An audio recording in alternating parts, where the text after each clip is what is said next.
우리 다 같이 사도신경으로 우리의 신앙을 고백하도록 하겠습니다. 나는 전능하신 아버지 하나님 천지의 창조주를 믿습니다. 나는 그의 유일하신 아들 우리 주 예수 그리스도를 믿습니다. 그는 성령으로 잉태되어 동정녀 마리아에게서 나시고 본디오 빌라도에게 고난을 받아 십자가에 못 박혀 죽으시고 장사된 지 사흘 만에 죽은 자 가운데서 다시 살아나셨으며 하늘에 오르시어 전능하신 아버지 하나님 우편에 앉아 계시다가 거기로부터 살아있는 자와 죽은 자를 심판하러 오십니다. 나는 성령을 믿으며 거룩한 공교회와 성도의 교제와 죄를 용서받는 것과 몸의 부활과 영생을 믿습니다. 아멘. 오늘 우리에게 주시는 하나님의 말씀은 마태복음 10장 1절부터 15절까지 말씀입니다. 제 성경으로 신약성경 14면에 있는 마태복음 10장 1절부터 15절까지 말씀, 저와 여러분의 순서로 교독하도록 하겠습니다. 예수께서 그의 12 제자를 부르사 더러운 귀신을 쫓아내며 모든 병과 모든 악한 것을 고치는 권능을 주시니라.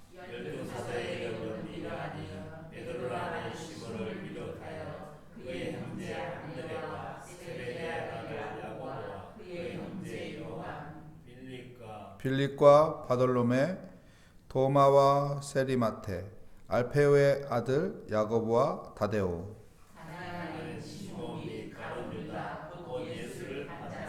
예수께서 이 12를 보내시며 명하여 이르시되 이방인의 길로도 가지 말고 사마리아인의 고을에도 들어가지 말고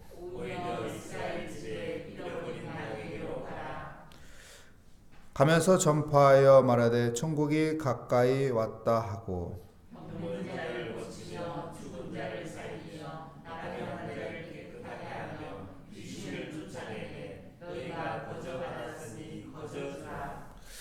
너희 전대에 금이나 은이나 동을 가지지 말고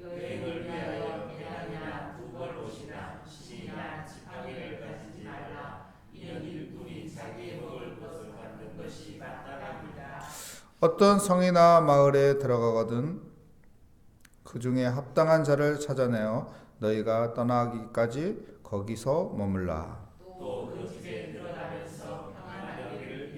그 집이 이에 합당하면 너희 빈 평안이 거기 임할 것이요 만일 합당하지 아니하면 그 평안이 너희에게로 돌아올 것이라.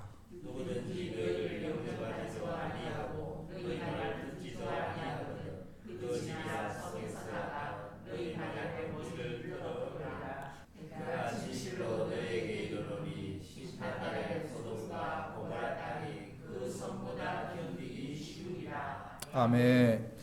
12 제자의 파송이라는 제목으로 하나님의 말씀을 증거하도록 하겠습니다. 신앙생활의 원리라는 것이 있죠. 오늘 성경 마태복음은 참 우리에게 중요한 말씀이고 신앙생활의 4가지 원리를 이야기하고 있습니다. 1절에서 4절까지는 부르심의 원리를 말하고 있고요. 그리고 5절에서 8절까지는 현장의 원리를 말하고 있고요. 9절, 10절은 믿음의 원리를 말하고 있고요. 11절에서 15절에서는 합당한 자의 원리를 말하고 있습니다. 1절에서 4절까지 부르심의 원리. 여기에서 보면은요, 제자라는 명칭이 있고 사도라는 명칭이 있습니다. 제자는 무엇인가요?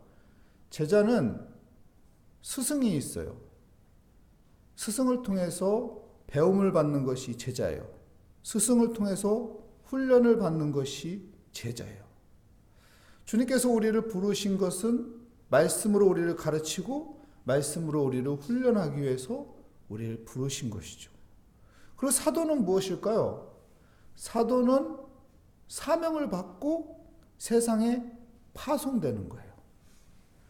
예수님의 12 제자들이 사도가 되어서 세상에 파송되죠. 주님이 주신 그 사명을 가지고 세상에 파송되는 것입니다. 마태복음 5장에 보면은 너희는 세상의 빛이라, 너희는 세상의 소금이라 했습니다. 우리는 사명감을 가지고 세상의 빛의 삶을 살아야 하고 세상의 소금의 삶을 살아야 하는 것입니다. 여러분, 부르심의 원리를 가지고 나는 그리스도의 제자이다. 그렇기 때문에 하나님의 말씀을 통해서 내가 배움을 갖고 하나님의 말씀을 통해서 내가 훈련을 받으며 주님께서 내게 명령하신 그 말씀 붙잡고 세상에 나가 빛이 되겠습니다. 소금이 되겠습니다. 이 부르심에 합당한 그리스도인이 되시기를 축복합니다. 그리고 5절에서 8절에는 현장의 원리예요. 현장의 원리.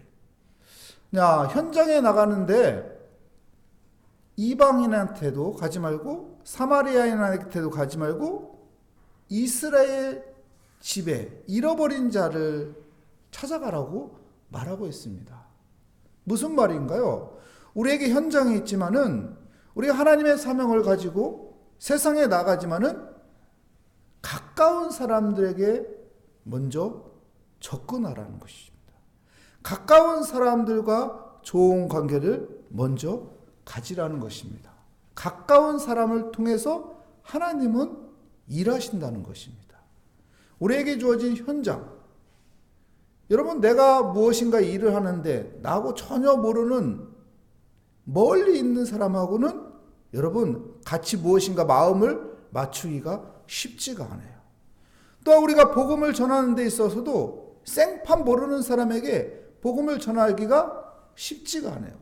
가까운 사람하고 하나님의 일을 하기가 더 효율적이고 더 쉽게 되는 것이고, 복음을 전하는 것도 가까운 사람, 가족, 친척, 친구, 동료들에게 복음을 전하는 관계성이 있기 때문에 복음을 전하기가 더 쉽다는 것을 이야기해주고 있는 것입니다.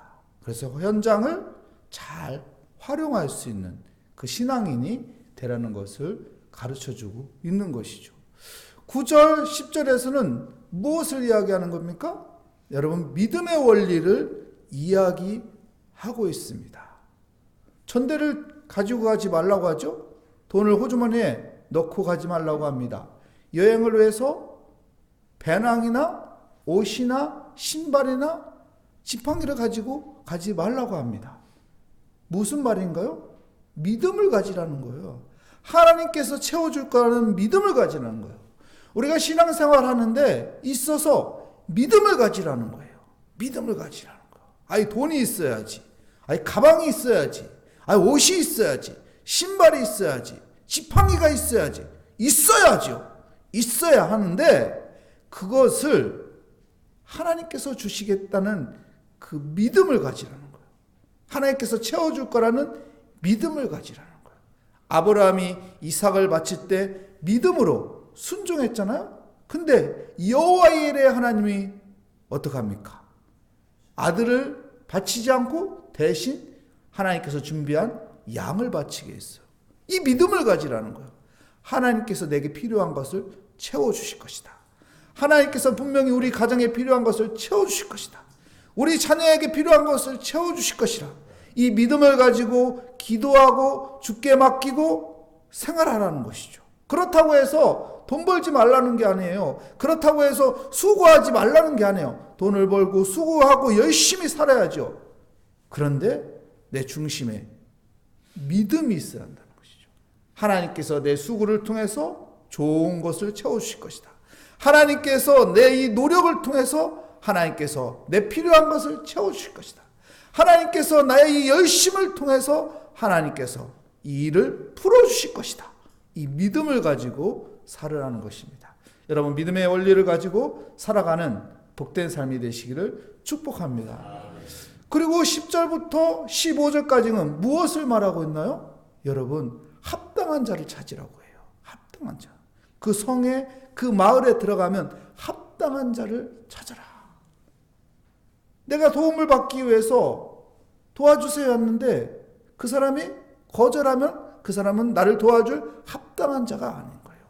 하나님의 일을 하기 위해서 도움이 필요한데 이 사람한테 말했어요. 근데 이 사람은 거절해요. 저 사람한테 말했어요. 근데 저 사람은 아이고 내가 시간 되는데 내가 그거 할 수 있는데 내가 도와줄게요. 그러면 이 사람이 합당한 자인 거예요. 내가 복음을 전했는데 이 사람은 나 예수 안 믿어요. 나한테 그런 얘기 하지 마세요. 그러면 이 사람은 받아들일 준비가 된 합당한 자가 아닌 거예요. 그런데 내가 그냥 교회 한번 갈까요? 예수 믿으면 좋은데. 근데 그 사람이 길을 열고 어떻게 해야 예수 믿는 거예요? 어떻게 해야 교회 갈 수 있는 거예요? 막 적극적으로 다가와요. 그러면 이 사람은 합당한 자죠. 그에게 어떻게 해야 돼? 내가 붙잡고 복음을 전하고 그를 도와서 교회에 올 수 있도록 안내해 줘야 하는 것이죠. 그게 합당한 자예요. 우리가 세상을 살아갈 때 합당한 자가 있다는 거예요. 그 합당한 자를 찾으라는 것이죠. 여러분, 합당한 자가 있습니다. 그 합당한 자가 내가 되시기 바랍니다. 내가 하나님의 부르심을 받은 합당한 자입니다. 내가 하나님을 의지하고 살아가는 믿음의 합당한 자입니다. 내가 하나님의 일을 헌신하는 합당한 자입니다. 이 합당한 자가 되어서 하나님 앞에 쓰임받는, 또 하나님의 선한 도구가 되는, 하나님의 은혜 가운데 거하는 믿음의 사람이 되시기를 축복합니다. 오늘 마태복음 10장은 우리에게 정말 중요한 말씀입니다. 네 가지 원리를 이야기하고 있습니다. 첫 번째 무슨 원리였죠? 부르심의 원리. 하나님의 부르심을 받은 그리스도의 제자, 하나님의 사명을 붙잡고 살아가는 사도의 부르심을 가지고 세상에 빛이 되는 삶을 살아가시길 축복합니다. 두 번째는 어떤 원리였나요? 현장의 원리였습니다. 현장의 원리. 하나님께서 그 현장에서 일하시는데 멀리에서 찾지 말고 가까이에서 찾아라. 세 번째 원리는 무슨 원리입니까? 믿음의 원리입니다. 우리 사람은 하나님의 도움을 받고 사는, 은혜 없이 살 수 없는 사람이라는 것을 기억하며 하나님께서 내게 필요한 것을 채워주실 것이다, 도와주실 것이다, 지켜주실 것이다, 풀어주실 것이다, 이 믿음을 가지고 살아야 하는 것입니다. 마지막 네 번째는 무슨 원리요? 합당한 자의 원리. 그 합당한 자가 내가 되시기 바랍니다. 합당한 자가 내가 되어서 하나님 앞에 쓰임받는 선한 도구가 되길 축복합니다. 기도하겠습니다. 하나님 감사합니다.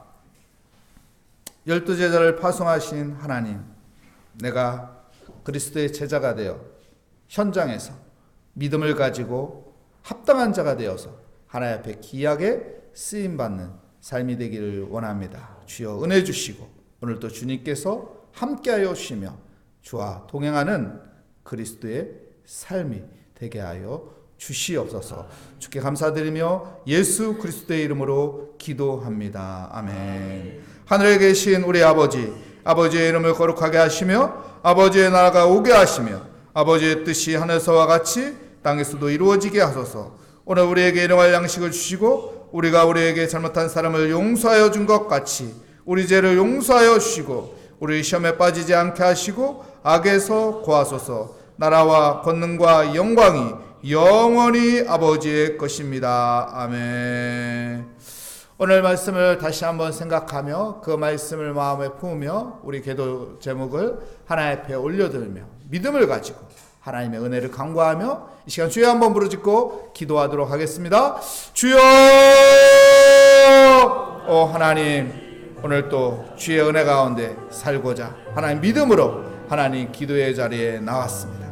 하나님께서 나를 그리스도의 제자로 부르셔서 하나님의 말씀을 듣게 하시고 하나님의 말씀을 통해 하나님께서 우리에게 주어진 사명을 가지고 또한 우리에게 세상에 보내신 주님, 아버지, 우리가 세상의 현장 속에서 하나님 우리에게 가까운 현장의 그 자리에서 하나님의 일하심이 있다는 것을 기억하며 가까운 사람들과의 아버지와 만남 속에서 하나님께서 일하시고 계시는 그 은혜가 있음을 알고 하나님 멀리에서 찾는 것이 아니라 가까운 곳에서 하나님의 선하심과 인자하심이 반드시 따른다는 그 믿음 가운데 하나님 주의 지혜를 가지며 살아가게 하여 주시옵소서. 의인은 믿음으로 말미암아 산다고 했는데 하나님, 내가 신앙생활하는 데 있어서 믿음을 갖기를 원합니다. 믿음이 있어서 하나님 앞에 기도하고 믿음이 있어서 주의 말씀을 순종하며 믿음이 있어서 하나님을 예배하며 믿음이 있어서 하나님 앞에 헌신하는 삶을 살아가는 삶이 되게 하여 주시옵소서. 하나님 믿음을 붙잡게 하여 주시옵소서. 하나님께서 내게 필요한 것을 채워주신다는 믿음을 갖게 하여 주시옵소서. 나의 수고와 나의 헌신과 나의 열심과 나의 노력이 헛되지 않게 하여 주시며 이 모든 것들을 통해서 하나님께서 풀어주시고 열어주시고 채워주신다는 그 믿음을 가지며 하나님께서 나에게 아버지 선한 것을 베푸시고 하나님께서 나에게 좋은 것을 주시며 하나님께서 나를 인도하신다는 믿음을 가지며 하나님 살아가게 하여 주시옵소서. 하나님께서는 합당한 자를 찾으시며 합당한 자를 찾으라고 하시며 합당한 자를 통해서 일하시며 하나님 그 합당한 자가 내가 되게 하여 주시고 내가 하나님 앞에 합당한 아버지 그리스도의 제자가 되고 내가 하나님 앞에 합당한 믿음의 사람이 되어서 하나님 믿음으로 아버지 하나님 앞에 기도하며 믿음으로 아버지 신앙생활하며 믿음으로 아버지 하나님 앞에 충성된 일꾼이 되어서 합당한 자가 되어서 하나님의 은혜 가운데 그 은혜를 누리며 살아가는 삶이 되게 하여 주시옵소서. 오 주님, 오늘 또 우리는 아버지 세상 속에서 아버지 많은 사람들을 만납니다. 아버지 복음을 받기에 아버지 합당한 자가 분명히 있을 텐데 하나님 그 사람에게 아버지 복음을 전할 수 있는 기회를 주시며 아버지 우리가 아버지 하나님의 일을 하는 데 있어서 또한 합당한 자가 있을 텐데 그 합당한 자가 함께 아버지 땀을 흘리며 수고하며 하나님 나라 확장으로 해서 아버지 우리가 헌신하게 하여 주시고 하나님의 뜻을 이루어가게 하여 주시옵소서. 하나님 감사합니다. 오늘 또 아버지 은혜 주시니 감사합니다. 오늘 또 믿음 주시니 감사합니다. 오늘 또 주 앞에 아버지 엎드리게 하여 주시니 감사합니다. 하나님 지혜를 갖게 하여 주시옵소서. 믿음의 담대함을 갖게 하여 주시옵소서. 마음의 평강을 누리게 하여 주시옵소서. 우리가 자녀들을 위해서 손주를 위해서 아버지 기도하는 모든 기도자여 하늘에 상달되며 하나님의 은혜가 임하며 우리 가정에 아버지 주님의 평강이 임하며 주님의 도우심이 임하며 주님께서 주시는 담대한 믿음으로 아버지 소망으로 살아갈 수 있도록 또한 우리를 일으키시고 우리를 이끌어 주시며 우리와 함께하여 주시는 임마누엘 하나님을 찬양하고 그분을 의지합니다. 오늘 또 역사의 주관자이신 하나님께서 우리를 다스리고 하나님의 섭리를 따라 순종하며 믿음의 발걸음으로 주님의 발자취를 따라가게 하여 주시옵소서. 오 주님 감사합니다. 오 주님 내 마음에 감사로 채워지는 삶이 되게 하여 주시옵소서. 하나님이 베푸신 그 은혜를 바라보며 감사로 채워가는 삶이 되게 하여 주시옵소서. 하나님께서 분명히 나에게 아버지 응답하여 주신다는 믿음을 가지고 아버지 감사하며 기도하게 하여 주시고 주님께 맡기며 아버지 살아가는 삶이 되게 하여 주시옵소서. 오늘도 나의 모든 기도 제목을 하나님께서 들어주심을 믿습니다. 우리의 머리털까지 다 쓰시는 전능하신 하나님께서 내가 다 표현하지 못하여도 내가 다 말하지 못하여도 우리의 심장 소리만 들어도 우리의 필요한 것을 아시고 우리의 어려운 것을 아시고 우리 아버지의 간절함이 무엇인지 아시고 하나님께서 은혜 주시며 하나님께서 함께하여 주시며 주의 권능의 손으로 붙잡아 주시고 우리에게 능력 주시며 우리에게 함께 하심을 믿습니다.